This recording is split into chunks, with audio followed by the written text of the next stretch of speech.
दोस्तों,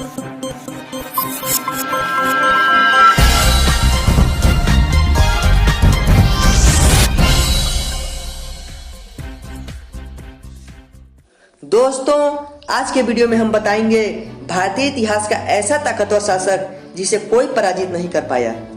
भारत भले ही आज एक विकासशील देश है, पर एक समय ऐसा भी था जब भारत को सोने की चिड़िया कहा जाता था। हमारा गौरवशाली इतिहास दुनिया में किसी से छिपा नहीं है। हमारे इतिहास में कई ऐसे महान राजा हुए हैं जिनकी बराबरी दुनिया का कोई शासक नहीं कर सकता।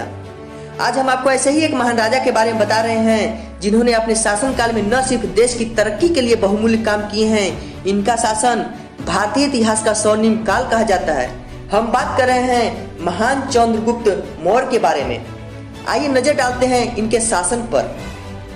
चंद्रगुप्त ने न केवल राज्य के उत्थान के लिए अनेक कार्य किए, जिससे उनका राज्य विस्तार भी हुआ, साथ ही उनका शौर्य इतना था कि देश के ही नहीं बल्कि कोई विदेशी राजा भी इनके आगे खड़ा होने से घबराता था।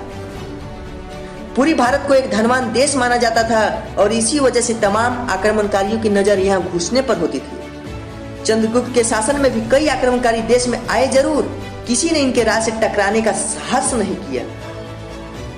राजा चंद्रगुप्त मौर्य के शासनकाल में चंगे बड़े ही प्रचलित विद्वान हुए, जिनकी नीतियों के बल गुप्त वंश ने शोहरत की बुलंदियों को छुआ।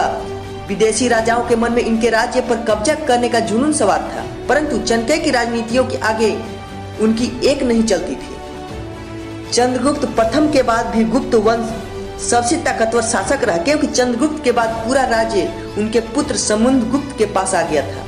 यह भारत का इतना तेज एवं शक्तिशाली शासक था कि जिसने कभी युद्ध नहीं हारा था।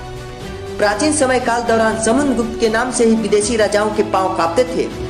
समुद्रगुप्त ऐसे प्रथम राजा हुए जिनके शासनकाल में सोने के सिक्कों का चलन शुरू हुआ था। अपने शासन को बढ़ाने के लिए समुद्रगुप्त दक्षिण विजय यात्रा शुरू कर दी।